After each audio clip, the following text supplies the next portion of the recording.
ఇక పవన్ కళ్యాణ్ మనకు తెలుసు, పవన్ కళ్యాణ్ 2 తెలుగు రాష్ట్రాల్లో వారం 10 రోజులుగా వేరే టాపిక్లు ఎన్ని ఉన్నప్పటికీ పవన్ కళ్యాణ్కి ఉండేటటువంటి క్రేజు, తెలంగాణ సమాజం నుంచి ఆయనకు వ్యతిరేకంగా వ్యక్తమవుతున్నటువంటి స్పందన, వీటన్నిటినీ మీడియా ఎన్కాష్ చేసుకుంటూ దానికి ప్రధానమైనటువంటి వార్తలుగానే వేస్తోంది. ఇంకా అదే తీరు కొనసాగుతూ వస్తుంది. అయితే ఇక్కడ ఆసక్తిదాయకమైన విషయం ఏంటంటే, ఈ నెల పవన్ను ప్రేమిస్తుంది అంటూ ప్రధానంగా రౌండ్ టేబుల్ సమావేశం, అంటే దీంట్లో మేధావులు చాలామంది పాల్గొన్నారు. అంటే సుప్రీంకోర్టు జస్టిస్గా పనిచేసినటువంటి జస్టిస్ సుదర్శన్ రెడ్డి కావచ్చు, స్వయంగా నాగేశ్వర్ కావచ్చు, తర్వాత ఆంధ్రజ్యోతికి ఎడిటర్గా పనిచేసినటువంటి కే నాగేశ్వర్ కావచ్చు, సిపిఐ నాయకుడైనటువంటి పూనంనేని కావచ్చు, వీళ్ళందరూ పాల్గొంటూ దీంట్లో మిక్స్డ్ ఒపీనియన్స్, అంటే ఒకవైపు ఏమో దీనిని అంటే నాగేశ్వర్ మీద పెట్టినటువంటి కేసుల్ని ఉపసంహరించుకోవాలంటూ కొంత ఉద్రిక్తపూరితమైనటువంటి ప్రసంగాలు కొంతమంది చేస్తే,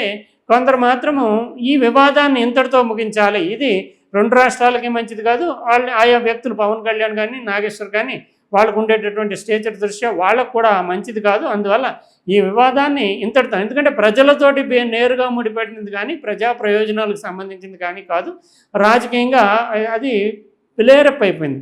ప్లేరప్ అయిపోయిన పరిస్థితుల్లో కొంత మేధావులు, నిజానికి జస్టిస్ సుదర్శన్ రెడ్డి లాంటి వాళ్ళు పాల్గొని ఈ వివాదాన్ని ఇంతటితో ముగించాలని ఒక తీర్మానం చేయడము, అదే సందర్భంలో నాగేశ్వర్కి బలమైనటువంటి మద్దతు ప్రకటిస్తూ ఈ నెల పవన్ను ప్రేమిస్తుంది, ఆయన రావద్దని పోటీ చేయవద్దని ఎవరు అనలేదంటూ కాంగ్రెస్ నాయకుడైనటువంటి అద్దంకి దయాకర్, అంటే వీళ్ళంతా చాలా సీరియస్గా, నిజానికి కాంగ్రెస్ నాయకులు చాలా సీరియస్ అభిప్రాయాలు వ్యక్తం చేశారు. మిగిలిన పార్టీల కంటే కాంగ్రెస్ వాళ్ళు వ్యక్తం చేసినటువంటి అభిప్రాయాలే జనసేనని ఎక్కువగా చేసేటటువంటి వ్యాఖ్యలు చేశారు.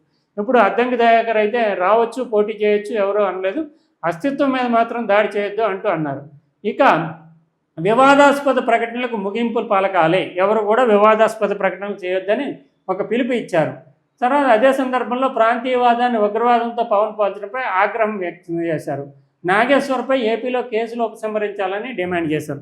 అయితే ఏపీలో ఏం కేసులు ఉన్నాయి, ఈ అంటే వాళ్ళు ఫిర్యాదులు మాత్రం కొంతమంది ఇచ్చారు, వాటిని పోలీసులు రికార్డ్ చేశారా, రిజిస్టర్ చేశారా లేదంటే వాటిని వాళ్ళే ఎవరు ఫిర్యాదుదారులే ఉపసంహరించుకున్నారు, ఇదంతా ఎవరికి తెలియని విషయం. అయితే మాత్రం ఇక్కడ డిమాండ్ అయితే ఖచ్చితంగా పవన్ కళ్యాణ్ అంటే జనసేన ఈ కేసులను ఉపసంహరించుకోవాలి ప్రభుత్వం అని చెప్పి విజ్ఞప్తి లేదంటే డిమాండు చేశారు.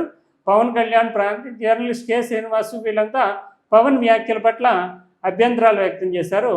ఏపీ తెలంగాణలోని రాజకీయ పార్టీల కార్యకర్తలు ట్రోలర్స్గా మారి విశ్లేషకులను దూషిస్తున్నారని, పవన్ ఇక్కడ సభ పెట్టాలనుకోవడం తప్పు అంటూ కూటమి నేతలు అమరావతిలో ఉండి పాలన సాగించాలంటే శాసనమండలి చైర్మన్ గుత్తా సుఖేందర్ రెడ్డి వ్యాఖ్యానం చేశారు, ఇది విమర్శ చేశారు.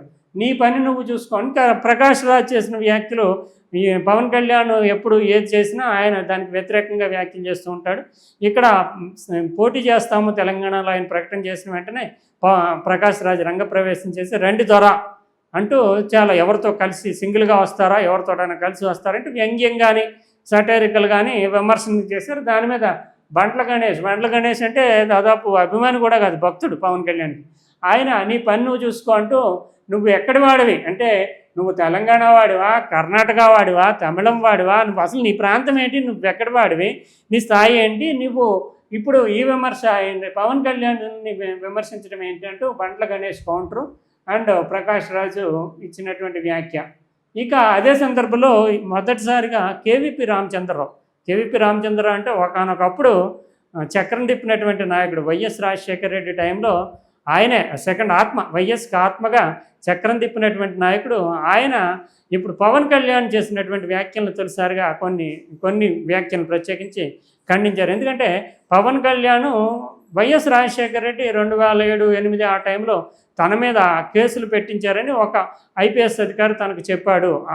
తన మీద కేసులు పెట్టడానికి అప్పుడు వైఎస్ రాజశేఖర రెడ్డి ప్రధాన కారణమని చెప్పాడు అని మాట్లాడారు పవన్ కళ్యాణ్. ఆ సందర్భాన్ని గుర్తు చేస్తూ వైఎస్ రాజశేఖర రెడ్డి అలా అన్నాడని ఎవరన్నా అధికారి చేత లై డిటెక్టర్ టెస్ట్ చేయించి ఒప్పితే కనుక తాను దీనికి సంబంధించి ఒక 10 కోట్ల రూపాయలని వైఎస్ అభిమానులంతా కలిపి తెలంగాణ ముఖ్యమంత్రి రిలీఫ్ ఫండ్కి ఇస్తారు.